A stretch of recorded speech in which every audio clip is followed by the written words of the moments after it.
राज्याची आताची स्थिती जर बघितली, परवाच्या दिवशी 3 दिवसापूर्वी बुलढाण्यातील देऊळगाव राजा तालुक्यामध्ये शिवनी गावामध्ये कैलास नागरे ज्यांनी पुरस्कार प्राप्त अशा शेतकऱ्यांनी आत्महत्या केली।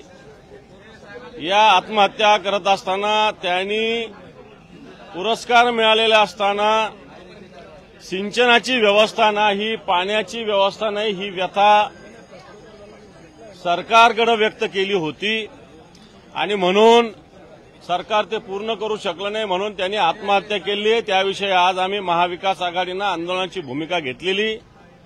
त्याचप्रमाणे परवाच्या दिवशी बीडमध्ये नागरगोजे नावाचा जो एक शिक्षक आहे त्यांनीही आत्महत्या केली।